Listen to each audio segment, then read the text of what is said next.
حتى أهل البدع والأهواء، أهل البدع العقائدية وأهل البدع السياسية. أنا أقول بيننا وبينكم السلف، بيننا وبينكم الكتب، كان فيقول البدع بيننا وبينكم.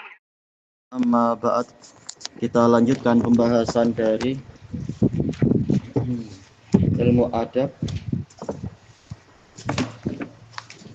Kita masih di akhir-akhir muka surat 67. Qala al-muallifu hafidhahullahu ta'ala at-taqwim, penilaiannya. Yang pertama, as-soalul awal, ma hiya tahiyatul kamilah. Apa itu penghormatan yang sempurna? Allati yahsulu bihal muslim, yang dengan itu seorang muslim akan mendapatkan ala salasina hasanah, 30 kebaikan. Ya. Ucapan. Iya, assalamualaikum warahmatullahi wabarakatuh. Tayyib.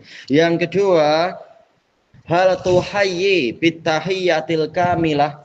Apakah Anda memberikan penghormatan yang sempurna? Siapa yang menjawab? Oh ya.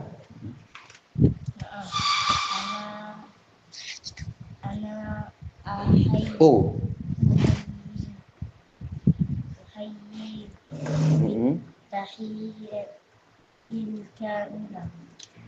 Artinya apa itu? Ya, saya memberikan atau menyampaikan. Tahiyah apa artinya? Si asal tahiyah artinya penghormatan ya. Tapi ya yang dimaksudkan dalam bab ini ya salam.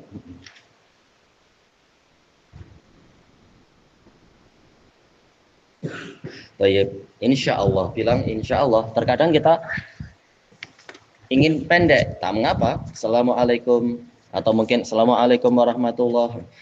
Tidak mampu setiap saat, setiap kali salam dengan apa yang sampai sempurna. Yang ketiga, mata tahsulu ala isyrina hasanah, bila didapatkan 20 kebaikan itu ya, siapa? Ahmad, mari. Apabila mengucapkan apa? 20 kebaikan. Ayo, assalamualaikum warahmatullahi. Yang terakhir, mata tahsulu ala asyri hasanat. Bilakah Anda mendapatkan 10 kebaikan? Ya rahmatullah. Mukbil. Iya, mengucapkan assalamualaikum. Baik, insyaallah ini senang, tinggal apa? Dibiasakan, dipraktekkan. Kita masuk ke muka surat 68. Ad-darsus sabi', pelajaran yang ke-7. Wa min adabis salam, termasuk dari adab-adab salam.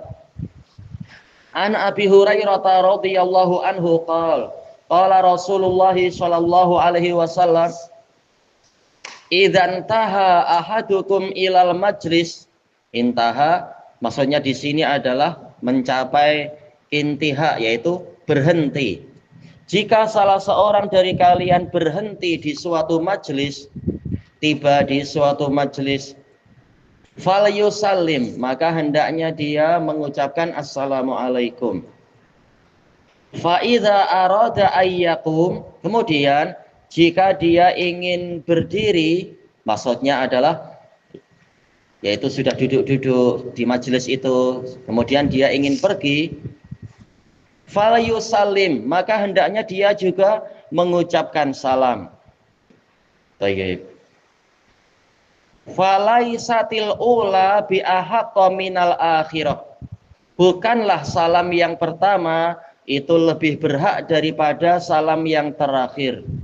Jadi dua-duanya hukumnya sama.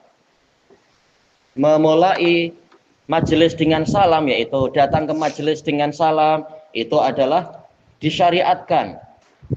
Demikian pula tatkala kita hendak meninggalkan majelis, kita mengucapkan salam, itu juga disyariatkan dengan hukum yang boleh jadi sama. Zahir dari hadisnya menunjukkan ini adalah perkara yang sangat ditekankan. Jumhur ulama mengatakan ini mustahab. Baik. Tidak sampai wajib. Tapi jelas ini bukan sesuatu yang layak untuk diremehkan karena ada perintah khusus seperti ini dari Nabi Shallallahu Alaihi Wasallam. Baik.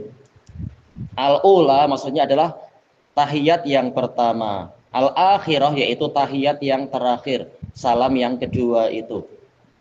Hadis ini diriwayatkan oleh Tirmidzi dan Abu Dawud dengan sanad yang hasan.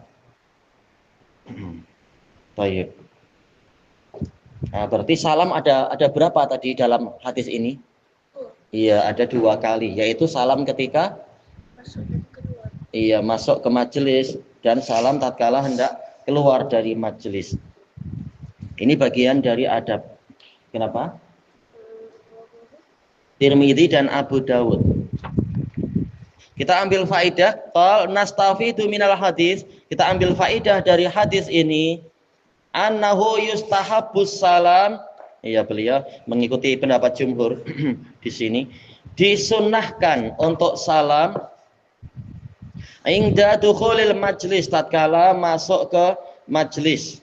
Wa ingdal khuruji min, dan tatkala keluar dari majlis itu. Baik. Dan ini dibuat semacam bab atau bab khusus oleh Imam Bukhari di dalam kitab Al-Adabul Mufrad, mendatangkan hadis Abi Hurairah ini juga. Baik. Apa hikmahnya? Dijelaskan oleh sebagian pensyarah, yaitu agar senantiasa kita dan semua orang yang ada di majelis itu senantiasa diberi keselamatan oleh Allah Ta'ala. Selamat dari berbagai jenis kekurangan yang mungkin ada, selamat dari berbagai gangguan setan dan dosa-dosa yang mungkin terjadi, dan seterusnya. Baik, majelisnya diawali dengan salam dan juga diakhiri dengan salam, yaitu ketika hendak pergi mengucapkan salam juga. Dan ini menunjukkan betapa besarnya perhatian Allah Ta'ala kepada kemaslahatan para hamba, agar mereka senantiasa berada dalam kebaikan dan tidak diganggu oleh makhluk-makhluk yang mendengki mereka. Siapa makhluk yang mendengki manusia itu siapa? Ya? Ya, tentunya apa? Yang iblis itu. Kalau jin yang baik insya Allah tidak, tapi ya iblis itu ya yang suka dengki kepada Bani Adam. Baik, dengki atas keutamaan yang Allah berikan kepada Adam dan keturunannya.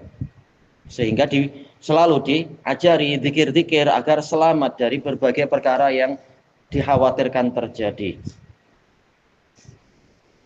Yang kedua, annal muslim yahrisu ala ifsya'is salam.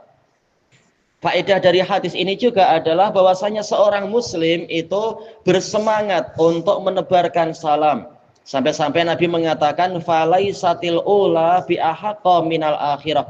Bukanlah salam yang pertama itu lebih berhak daripada salam yang terakhir. Menunjukkan sebagaimana kita sangat bersemangat untuk mengucapkan salam di awal majelis, tatkala datang ke suatu majelis, demikian pula kita disuruh untuk bersemangat mengucapkan salam tatkala hendak meninggalkan para anggota majelis tadi.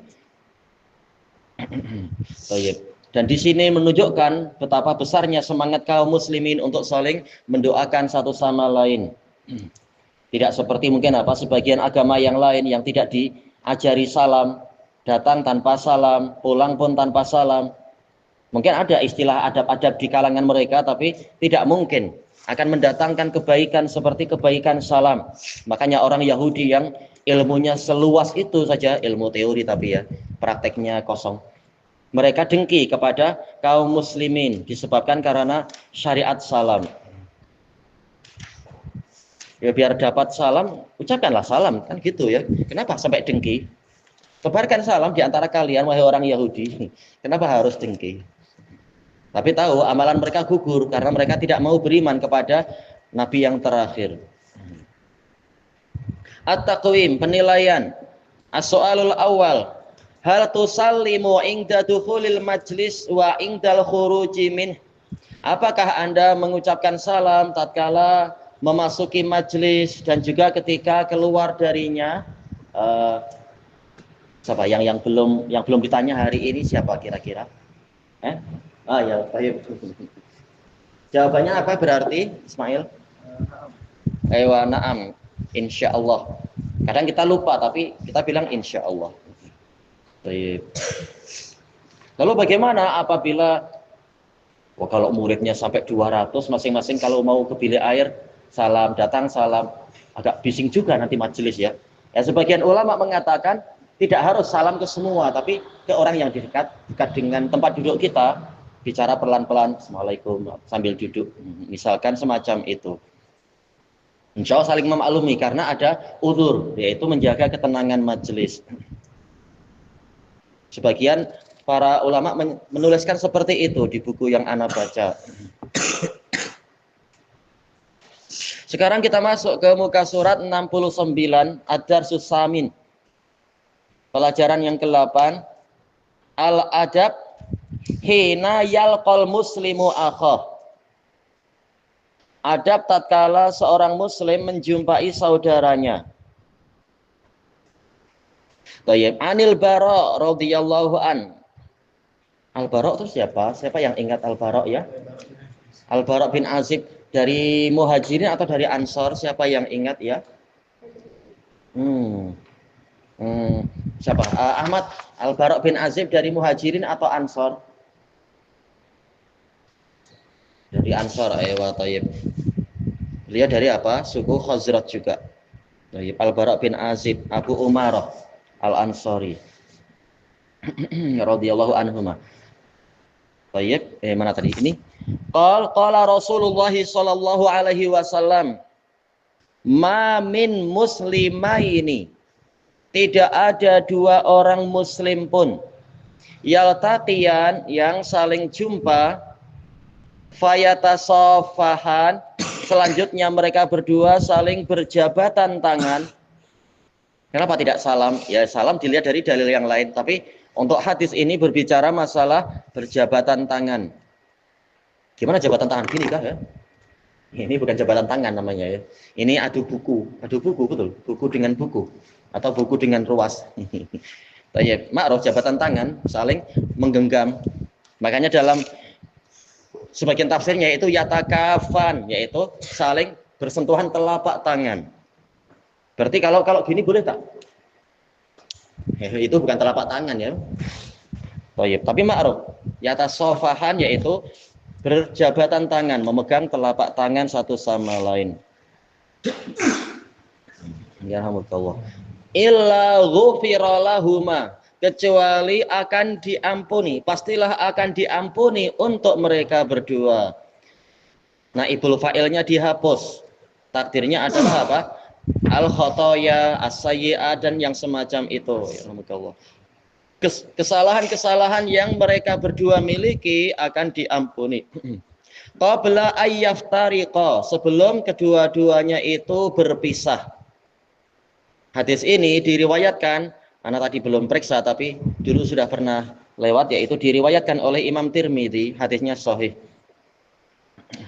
Cuma di sini Rasulullah mensyaratkan apa? Muslim. Berarti kalau muslim dengan kafir tidak masuk di dalam keutamaan tadi. Orang kafir dosanya tidak terampuni kecuali dengan cara bertaubat dari kekufuran dan kesyirikannya itu. Baik. Bagaimana kalau dosa-dosa yang sifatnya individual, ada orang kafir pernah memukul orang muslim, terus tapi muslimnya memaafkan, dihapus tak dosanya? Insya Allah dihapus, perkara antar mereka. Adapun yang terkait dengan hak Allah, wajib dia bertaubat, wajib dia menghentikan diri dari kekufuran dan kesyirikannya, karena itu hak Allah Ta'ala.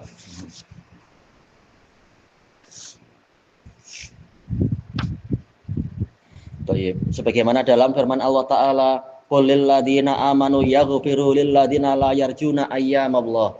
Katakan wahai Rasulullah kepada orang-orang yang beriman, hendaknya mereka memberikan pengampunan kepada orang yang tidak mengharapkan hari-harinya Allah. Banyak ulama mengatakan ayat ini turun masih di periode Makkah, tatkala kaum muslimin sering diganggu oleh orang-orang kafir. Tapi Allah menyuruh memaafkan. Ya, belum waktunya untuk jihad perang.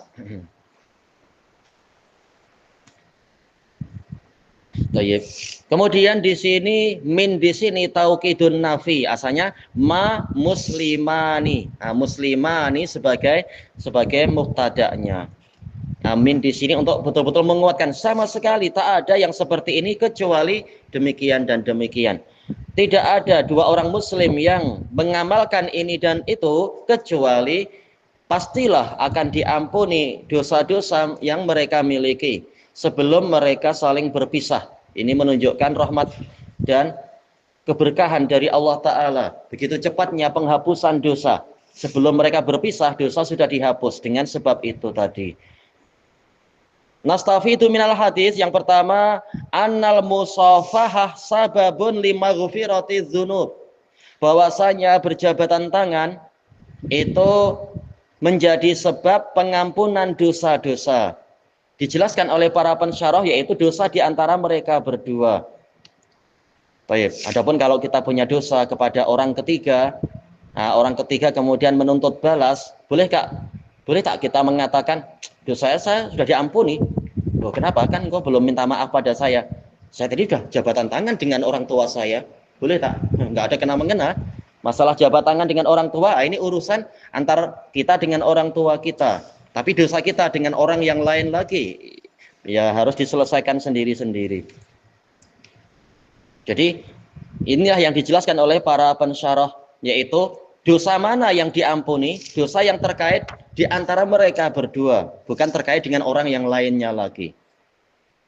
Yang kedua, yang bagi lil muslim ayyusafiha man yalqahu minal muslimin. Semestinya seorang muslim itu berjabatan tangan dengan orang yang dia jumpai dari kaum muslimin. Nah, dijelaskan oleh sebagian pensyarah, tentunya dalil-dalil seperti ini telah dibatasi oleh dalil yang lain. Yaitu apa? Yaitu kalau dengan yang lawan jenis yang bukan mahram ya tidak boleh. Karena ada dalil yang melarang seperti itu. Bukan menghapus dosa, nanti malah nambah dosa itu nanti. Ada renjatan karen, bahaya. Kelanjutannya besok insya Allah, wallahu a'lam.